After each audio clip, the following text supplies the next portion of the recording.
Garuda Muda harus menelan pil pahit setelah kalah kontra Irak tadi malam, namun tiket menuju Olimpiade Paris masih bisa didapatkan melalui babak playoff melawan perwakilan Afrika Guinea. Lantas bagaimana peluang kemenangan Garuda Muda? Untuk membahas mengenai evaluasi pertandingan tadi malam, sudah bergabung bersama kami pengamat sepak bola serta podcaster dari Box to Box ID, Rossi Finza. Mas Rossi, selamat sore.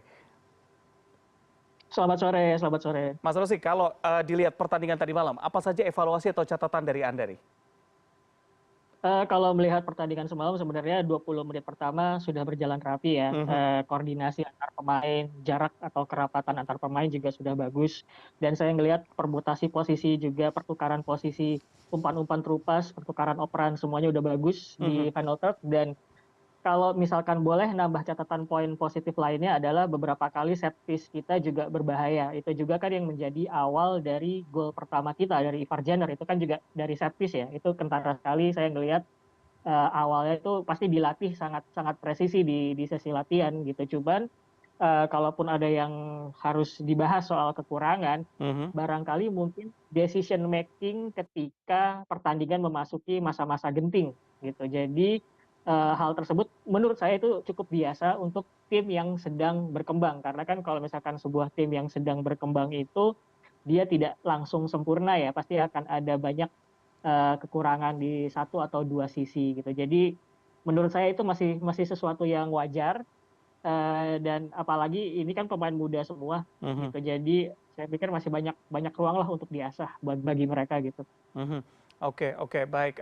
Ada faktor lainnya kah kira-kira yang bisa dibilang menjadi penyebab utama? Apakah memang faktor dari psikologis pemain di sana berpengaruh atau seperti apa Anda melihatnya?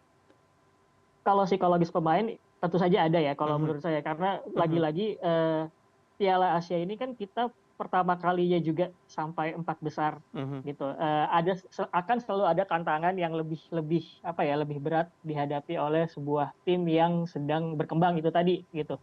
Nah, salah satu tantangannya adalah menghadapi berbagai macam situasi pertandingan gitu. Nah, situasi pertandingan yang kita lihat bahkan semenjak melawan Korea, terus kemudian melawan Uzbekistan dan kemarin melawan Irak itu kan adalah situasi pertandingan-pertandingan menentukan semua tuh. Kalau Mhm. misalkan kalah, kita nggak bisa maju ke lebih lebih jauh lagi gitu. Nah, menghadapi situasi seperti itu, apakah pemain merasa tegang? Terus kita juga harus bisa ngelihat apakah mereka kelelahan atau enggak. Jangan lupa dari lawan Korea itu kita juga sampai adu penalti loh, Mhm. gitu. Jadi situasi-situasi tersebut juga menurut saya masuk menjadi faktor gitu. Bagaimana mental pemain menghadapinya gitu. Jadi kalau misalkan tadi dibilang apakah ada faktor psikologis, mungkin ada gitu. Cuman balik lagi itu bukan sesuatu yang buruk karena makin makin seorang pemain semakin Mhm. apa namanya mengenyam pengalaman bertanding di berbagai macam situasi itu bakal ngasah mental mereka juga gitu. Mhm.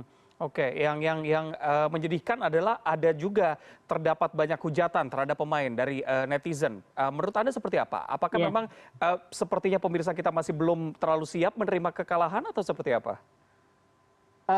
saya melihat bahwa dalam setiap kekalahan pasti orang-orang akan mencari dalam tanda kutip Mhm. scapegoat ya, Iya. kambing hitam. Kita ngelihat di pertandingan sebelumnya juga VAR jadi persoalan. Mhm. Wasit juga pernah Betul.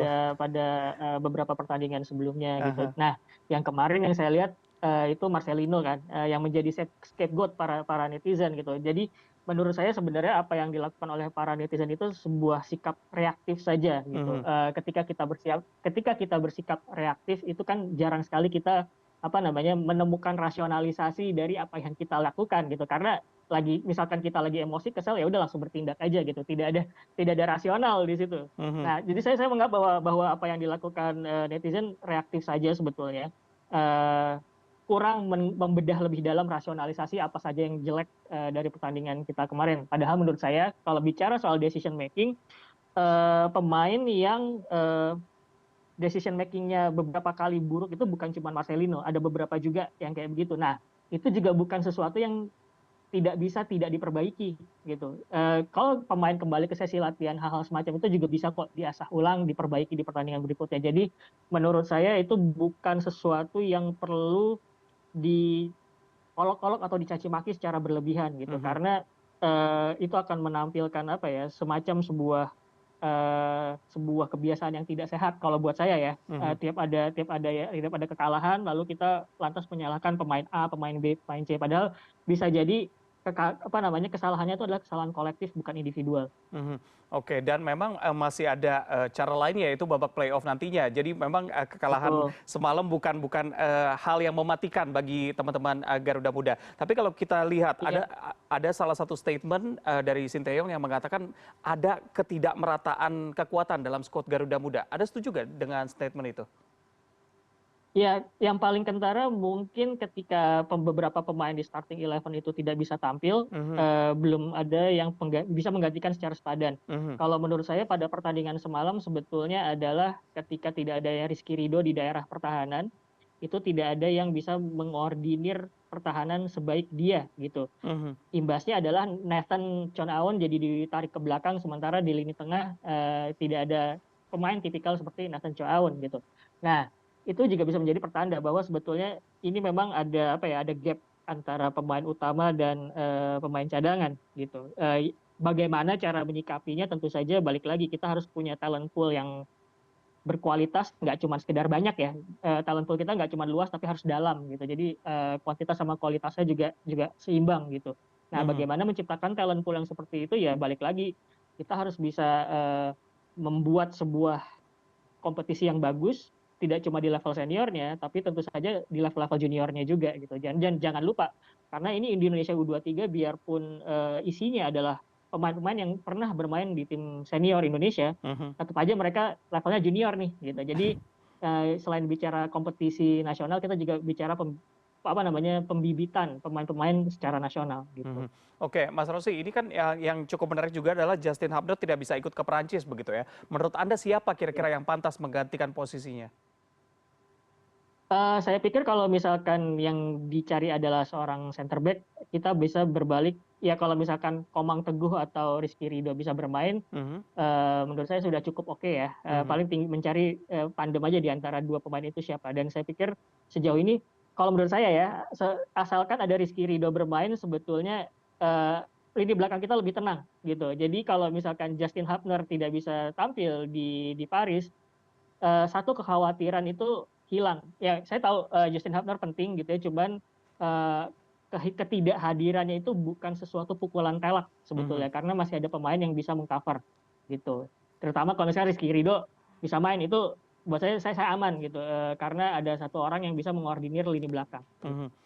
Oke, kalau kita bicara mengenai, Guinea begitu ya, bagaimana, Ya. seberapa besar kekuatan Guinea dan seberapa besar peluang kita untuk, bisa menang melawan Guinea? Ya, kalau kalau bicara soal gini ya, kalau menurut saya, selama Indonesia tidak menghadapi tim yang, melakukan tekanan atau pressing ketat seperti Uzbekistan, itu satu-satunya menurut saya yang betul-betul menyusahkan kita selama Piala Asia U23, Mhm, Indonesia akan selalu memiliki peluang gitu. Jadi saya cukup percaya diri sebenarnya Indonesia punya peluang menghadapi Guinea mhm, gitu. Walaupun tentu saja jarak antara Guinea ke Paris dan Indonesia ke Paris itu lebih jauh kita gitu deh. Kita mungkin saya nggak tahu apakah rutenya akan pulang dulu ke Indonesia atau langsung dari Qatar menuju Paris gitu. Dan itu mungkin sedikit merugikan kita buat saya. Tapi kalau bicara soal permainan saya melihat, Indonesia ini sudah memiliki banyak perkembangan. Berbagai tipe lawan yang dihadapi di Piala Asia U23 ini, mereka bisa mengimbanginya dengan baik, kecuali menghadapi Uzbekistan yang tadi saya bilang gitu, pressing ketat, tidak memberikan ruang sama sekali dan mereka begitu agresif. Selama tidak menghadapi lawan seperti itu, Indonesia peluangnya biasanya lebih besar. mhm. Oke, dengan jarak waktu kurang lebih, kurang dari 1 minggu bahkan ya, semoga Betul. memang, teman-teman skuad Garuda Muda ini bisa ada persiapan yang lebih kuat dan juga mentalnya lebih baik lagi Ya. untuk menghadapi Guinea dan juga mendapatkan tiket menuju Olimpiade Paris dan kembali mengulang kenangan 68 tahun lalu. Terima kasih sudah Iya. bergabung sore ini Mas Rosi Finza, pengamat sepak bola dan juga podcaster Box to Box ID.